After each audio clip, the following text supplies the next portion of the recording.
दोस्तों भारत और श्रीलंका के बीच आज टी20 सीरीज का निर्णायक मुकाबला राजकोट के मैदान पर खेला गया। दोस्तों इस फाइनल मुकाबले में हार्दिक ने टॉस जीता और इस बार दूसरे मैच की जैसे श्रीलंका को बल्लेबाजी देने की गलती नहीं की, बल्कि खुद पहले बल्लेबाजी करने का फैसला किया।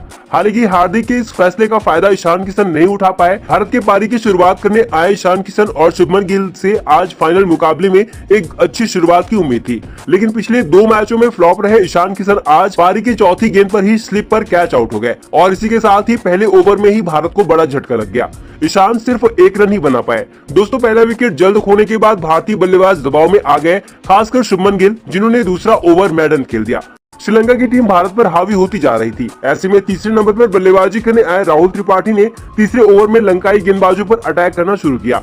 इस ओवर में राहुल ने एक चौका लगाया तो 5वीं और 6वीं गेंद पर शुभमन गिल ने चौका और छक्का लगाकर न सिर्फ अपना खाता खोला बल्कि 10 गेंदों का सूखा भी खत्म कर दिया। इस ओवर से दोनों बल्लेबाजों ने 15 रन बटोरे और फिर यहां से भारतीय टीम की रन गति एक्सप्रेस ट्रेन की भांति सर पर दौड़ने लगी, क्योंकि राहुल त्रिपाठी ने सीधा 5वें गियर में बल्लेबाजी करी। दोस्तों राहुल ने 5वें ओवर में महज तीक्ष्णा की गेंद पर 3 चौका मारकर श्रीलंका के खेमे में खलबली मचा दी। तो वही पावर प्ले का अंतिम ओवर करने आए करुणारत्ने के लगातार 2 गेंदों में 2 छक्का जड़कर भारतीय दर्शकों में खुशी की लहर दौड़ गई थी। हालांकि दोस्तों तीसरी गेंद पर भी राहुल चौके मारने के चक्कर में कैच आउट हो गए। इसी के साथ ही राहुल की छोटी से विस्फोटक पारी समाप्त हो गई। वही दोस्तों राहुल के तूफान से राजकोट के मैदान पर सूर्या की सुनामी आई। जहां राहुल त्रिपाठी ने रन गति बढ़ाकर गए थे, उसे सूर्या ने कम नहीं होने दिया, बल्कि और भी खतरनाक सुनामी की तरह से बल्लेबाजी करी और उनकी सुनामी में पूरी लंकाई टीम उड़ गई। दोस्तों इस बड़े मुकाबले में सूर्या का बल्ला जमकर गरजा।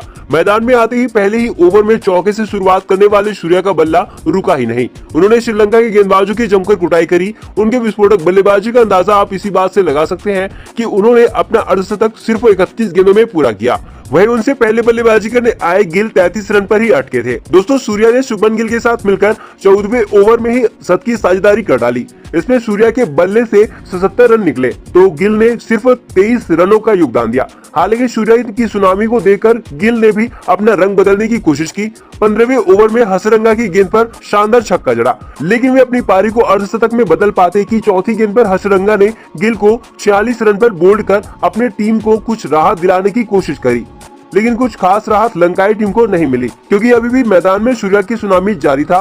गिल के आउट होने के बाद भी सूर्या का बल्ला नहीं रुका। हार्दिक पांड्या और दीपक हुड्डा का विकेट भारत ने लगातार खो दिया। दोनों बल्लेबाज सूर्या का साथ नहीं दे पाए, एक शानदार मौके का फायदा नहीं उठा पाए। पांड्या ने 4 और हुड्डा ने भी 4 रन बनाकर आउट हो गए, लेकिन इसके बावजूद अकेला सूर्या पूरी श्रीलंका की टीम पर भारी पड़ गया। जी हां दोस्तों, राजकोट के मैदान में तहलका मचाते हुए सूर्या ने सिर्फ 45 गेंदों में 8 छक्का और 6 चौके की मदद से 2023 का पहला शतक ठोककर इतिहास रच दिया। दोस्तों उनके पारी की बदौलत टीम इंडिया 200 के पार पहुंच गई। तो दोस्तों सूर्या के शानदार शतक के लिए एक लाइक तो जरूर करें।